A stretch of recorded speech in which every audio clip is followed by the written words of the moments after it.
Selamat datang di channel Teman Fisika. Temanku, temanmu, teman kita belajar fisika. Di video kali ini kita akan membahas materi gerak lurus. Udah siap? Oke, kita mulai.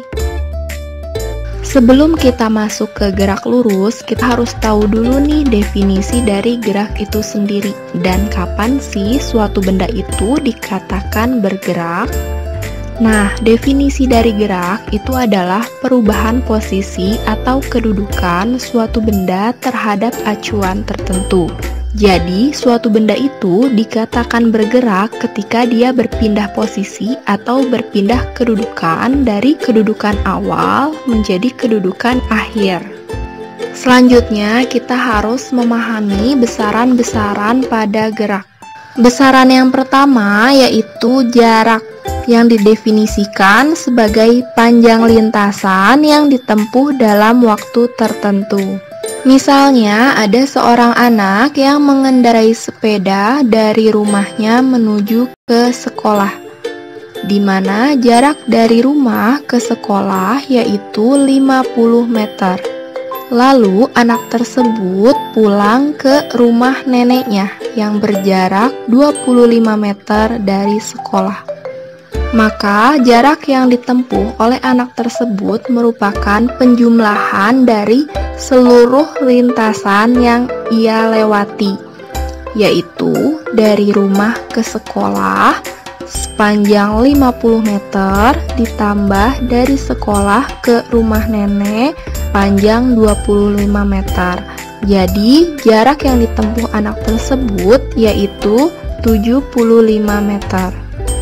Besaran yang selanjutnya yaitu perpindahan, yang didefinisikan sebagai perubahan kedudukan suatu benda dalam waktu tertentu. Jadi, dalam perpindahan yang ditekankan itu adalah posisi awal dan posisi akhir benda tersebut. Contohnya, kasus yang sama dengan sebelumnya, ketika seorang anak mengendarai sepeda dari rumahnya ke sekolah dengan jarak 50 meter, lalu ia berbalik menuju rumah neneknya yang berjarak 25 meter dari sekolah.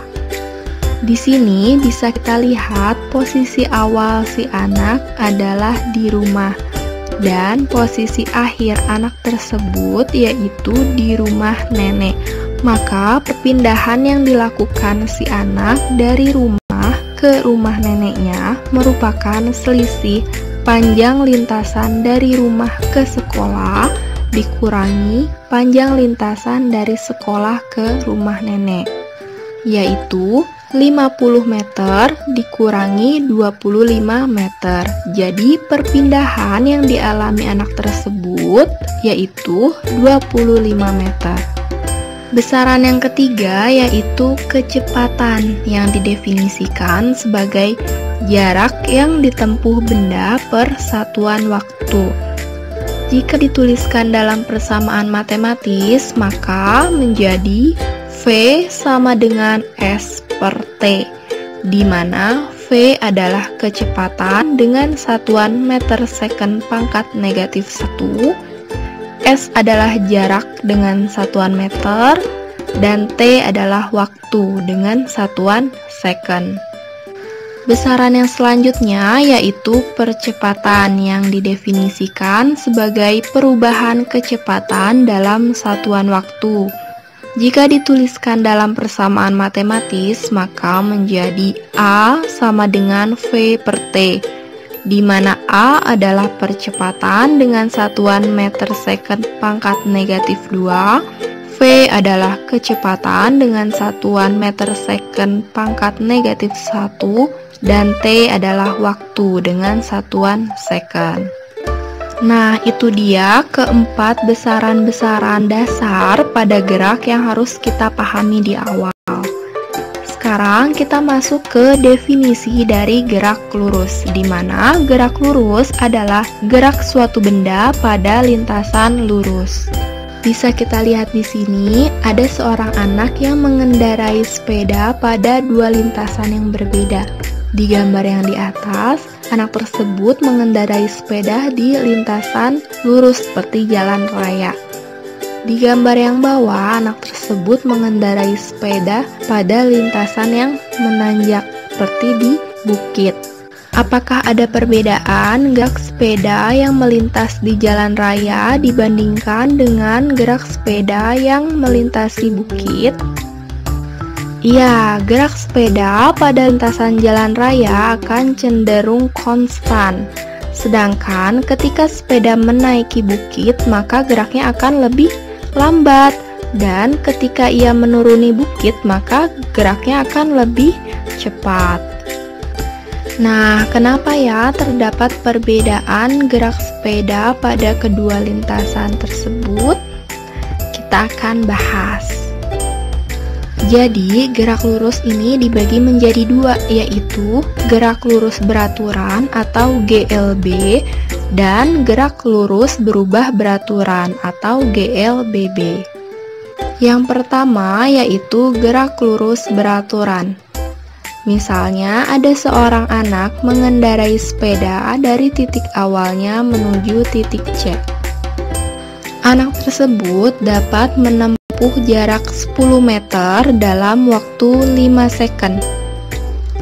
Lalu ia dapat menempuh jarak 20 meter dalam waktu 10 second. Sampai akhirnya ia dapat menempuh jarak 30 meter dalam waktu 15 second. Bisa kita lihat di sini, semakin jauh jarak, maka waktu tempuhnya juga akan semakin lama. Selisih jarak dari titik awal ke titik A, dari titik A ke titik B, dari titik B ke titik C itu sama, yaitu 10 meter. Dan selisih waktu tempuh dari titik awal ke titik A, dari titik A ke titik B, dari titik B ke titik C itu juga sama, sebesar 5 second. Maka, jika kita gambarkan dalam sebuah grafik hubungan antara jarak terhadap waktu, maka grafiknya akan naik seperti ini.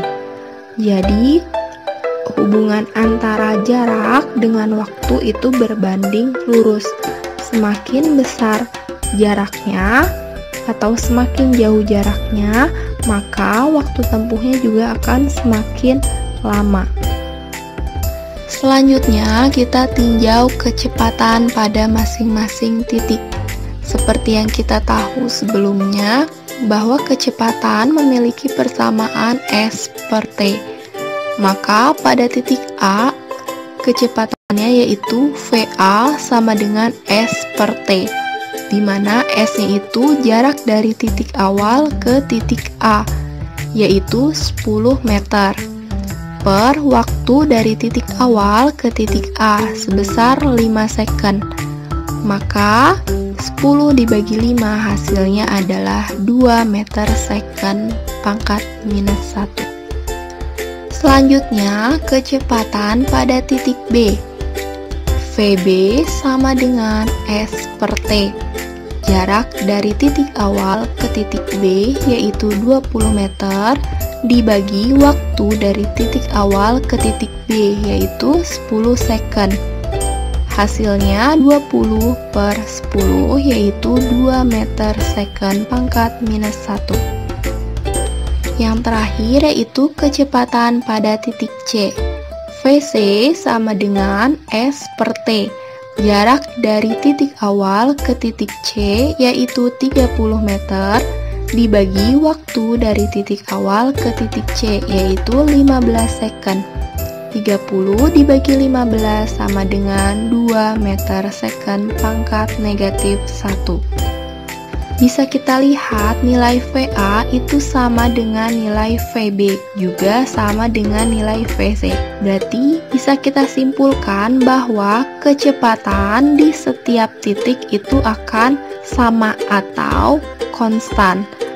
Bila kita gambarkan dalam sebuah grafik hubungan antara kecepatan dengan waktu, maka garisnya berupa garis lurus yang menunjukkan bahwa kecepatan pada setiap waktu bernilai sama atau konstan.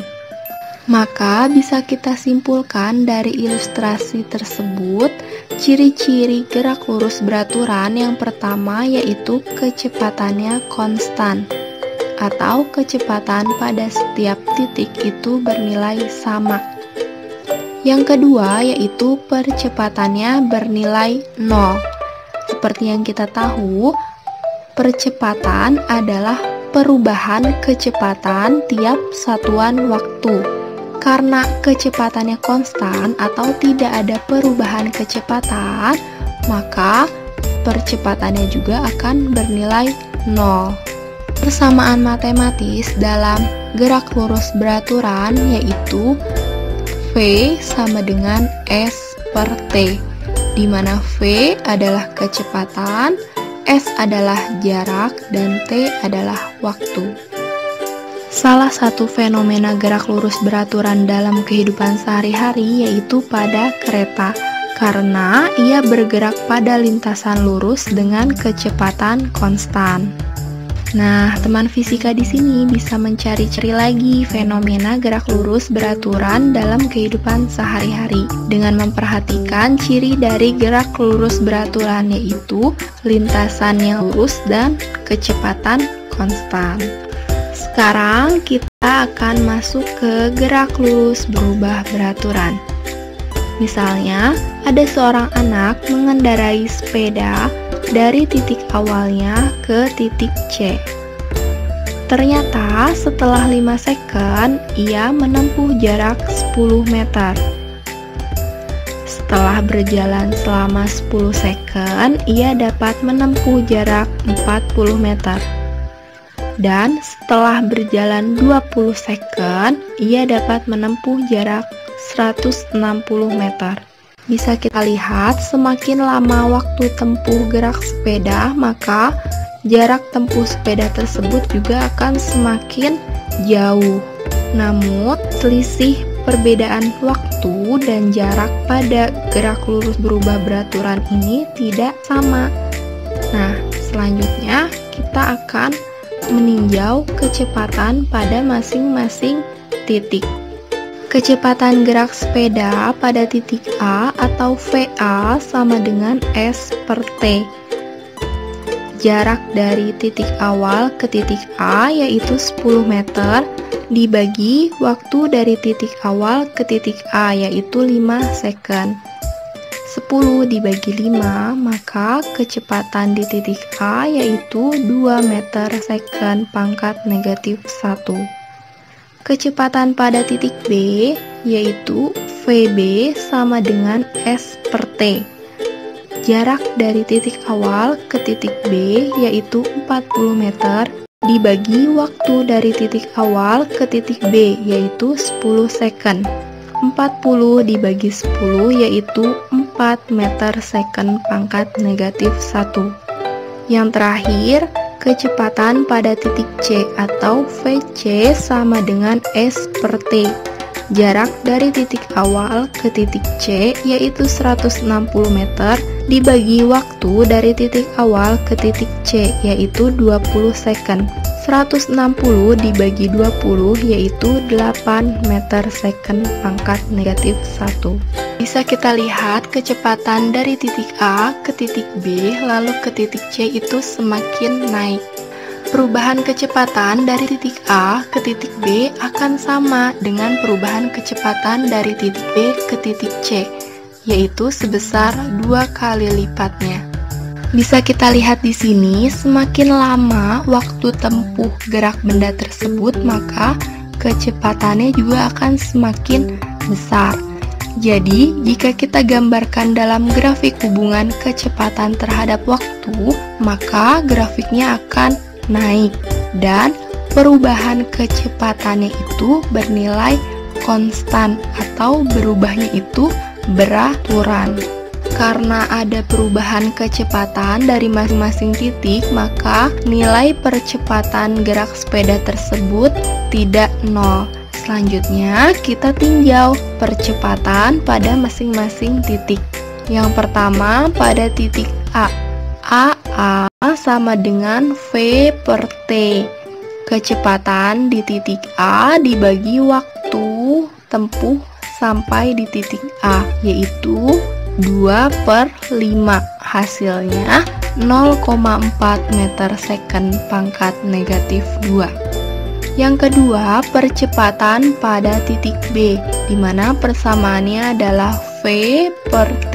Kecepatan pada titik B dibagi waktu tempuh dari titik awal ke titik B. V sama dengan 4 per T sama dengan 10. 4 dibagi 10 sama dengan 0,4 meter second pangkat negatif 2.